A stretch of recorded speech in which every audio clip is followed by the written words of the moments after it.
नमस्कार दोस्तों, स्वागत है आप सभी का YFM सिक्योरिटी। दोस्तों, वाईफाई कैमरे को जब भी आप परचेज करते हैं, वायरलेस कैमरे को, तो परचेज करने से पहले आपको किन किन बातों पर ध्यान देनी बहुत ज़रूरी है।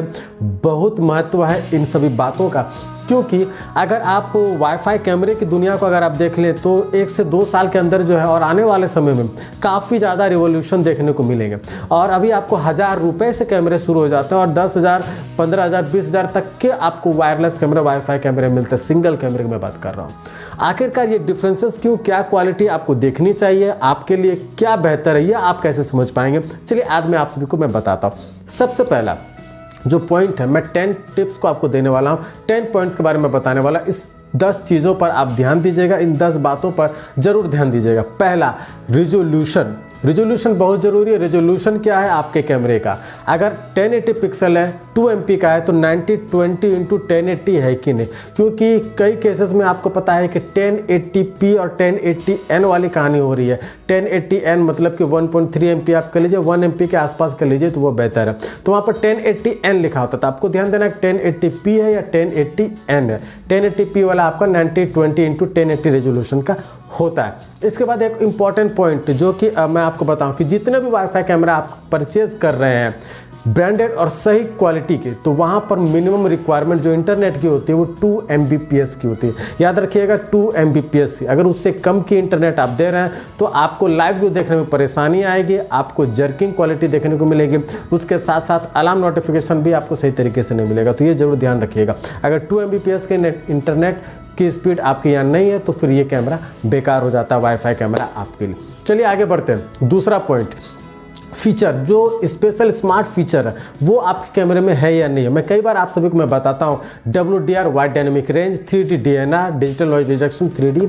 ये है कि नहीं है। BLC HLC है या नहीं है। इसके साथ साथ H.265 वीडियो कंपेरिजन है या नहीं है, या वो पुराने H.264 पे ही चल रहा है। तो ये चीज़ें होनी बहुत ज़रूरी हैं आपके कैमरे के लिए। इसके साथ साथ अगर आप पेन टिल जूम वाले कैमरे ले रहे हैं तो वाईफाई PT कैमरा है या नहीं है, ये देखना बहुत ज़रूरी है। आउटडोर के लिए आप ले रहे हैं तो आउटडोर की क्या कहानी है, ये सारी चीज़ों को समझना आपके लिए बहुत ज़रूरी है।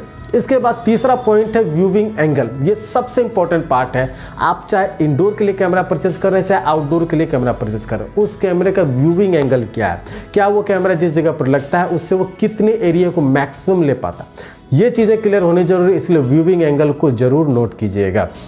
चौथा पॉइंट भी बहुत ज़रूरी है, 2-वे ऑडियो। अब कई ऐसे कैमरे जो 2-वे ऑडियो प्रोवाइड नहीं करते, वहाँ पर सिर्फ और सिर्फ आप सामने वाले की आवाज़ को सुन पाते हैं, आप उससे बात नहीं कर पाते। तो ऐसे कई कैमरे हैं, तो आपको ये ध्यान देना होगा कि 2-वे टॉक आप कर सकते हैं या नहीं कर सकते हैं, ये कैमरे में देखना होगा। पांचवा पॉइंट काफ़ी इंपॉर्टेंट है। आजकल जो भी डिजिटल जो है आपके जो डेवलपमेंट हो रहे हैं, उसके हिसाब से आपको बहुत ज़रूरी है कि समय के साथ रहना। आपको पता है कि कई जगहों पर यह बहुत ज़रूरी हो गया कि अमेजॉन एलेक्सा के साथ आपका कैमरा इनबिल्ट हो सके, उसके साथ जो है सेटअप हो सके। तो आपका camera, wifi camera, Amazon Alexa को सपोर्ट करता है या नहीं करता है, गूगल होम को सपोर्ट करता है या नहीं करता है, ये बहुत ज़रूरी समझना। अगर करता है तो ये कैमरा आपके लिए बेस्ट होगा, क्योंकि इन फ्यूचर उसकी ज़रूरत आपको पड़ेगी।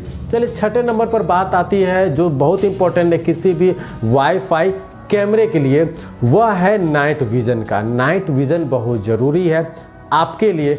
नाइट विजन में अब सबसे बड़ी बात होती है कि नाइट विजन में 2 तरह की चीज़ें। एक नाइट विजन जो कि आप मॉडल आप देख रहे होंगे, जैसे C3N की बात कर लो या इस तरह के जो भी कैमरे हैं, यहाँ पर स्ट्रोब लाइट हल्की सी जलती है तो आपको सही नाइट विजन मिलते हैं। तो यहाँ पर 2 चीज़ें आपको देखनी होगी कि नाइट विजन विदाउट लाइट यानी कि 100% डार्क हो, वहाँ पर कैसी है, और हल्की लाइट में वो नाइट विजन कैसी। जहाँ पर भी आप C3N ले ले या इस तरह के जो भी कैमरे जो लेटेस्ट लॉन्च हुए हैं इजविच के या और भी किसी ब्रांड के, तो वहाँ पर अगर स्ट्रोब लाइट के साथ नाइट विजन की बात आती है तो वो आप नहीं लें। वो आप वैसे कैमरे को परचेज करें जहाँ पर 0 लाइट हो, पूरा डार्क हो, वहाँ पर वो सही तरह से पिक्चर ले सके। इन दोनों चीज़ों पर गौर कीजिएगा, जो बेहतरीन लगे आप परचेज कर सकते हैं। इसके बाद, क्या वो वाईफाई कैमरा आपके DVR में कनेक्ट हो सकता है, क्या NVR में कनेक्ट हो सकता है, फ्यूचर में स्कोप क्या है। कई ऐसे कैमरे 1000, 1200, 1500 वाले आप परचेज तो कर लेते, लेकिन आपको पता है कि कैमरे की नीड, सिक्योरिटी कैमरे की नीड बढ़ती जा रही है। तो जब 2, 3, 4 कैमरे की नीड हो तो आप क्या करेंगे, वहाँ पर वाईफाई NVR जो वायरलेस NVR आता है वो आप नहीं ले सकते।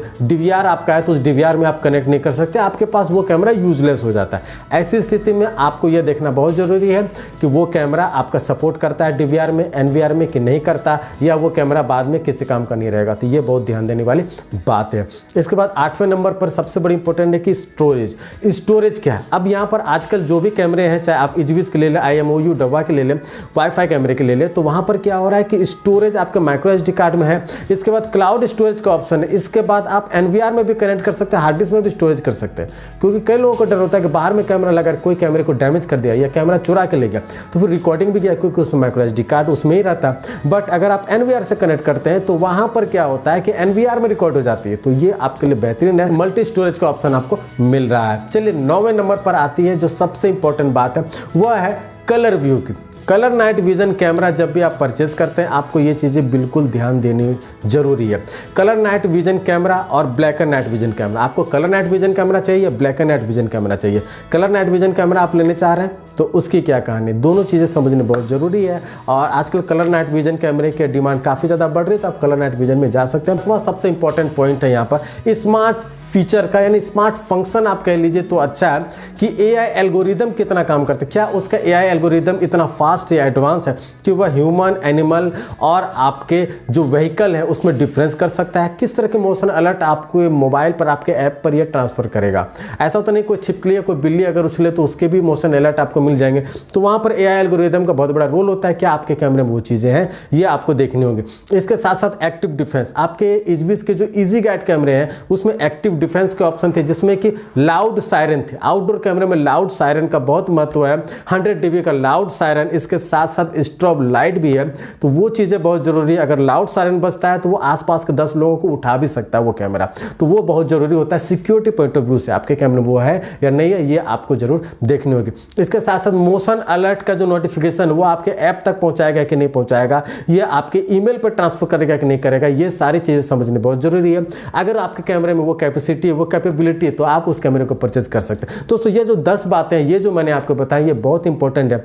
इन सभी पर बारीकी से नजर डालिएगा। वाईफाई कैमरा खरीदने से पहले क्या ये सारे फंक्शन है या नहीं है, या सिर्फ वो एक डब्बा है। जैसे कि पहले आप डब्बा की कहानी आप समझ लीजिए कि, या फिर वो सिर्फ और सिर्फ आप मोबाइल पे देख सकते हैं, टू वे टॉकर्स का अदरवाइज कोई फंक्शन नहीं है, किसी भी तरह से आप उसे यूज़ नहीं कर सकते। अगर उस तरह का कैमरा है जो 1000-1500 मिलता है तो फिर आपके लिए किसी काम का नहीं है। उम्मीद करता हूँ कि ये वीडियो, ये टिप्स आपको काफ़ी काम आएंगे इन फ्यूचर, और आप इसका फ़ायदा उठा पाएंगे बेहतरीन तरीके से, और आप एक बेहतर वाईफाई कैमरा परचेज कर पाएंगे। चैनल को सब्सक्राइब जरूर कर दीजिए दोस्तों, वीडियो को लाइक जरूर कर दीजिएगा। धन्यवाद।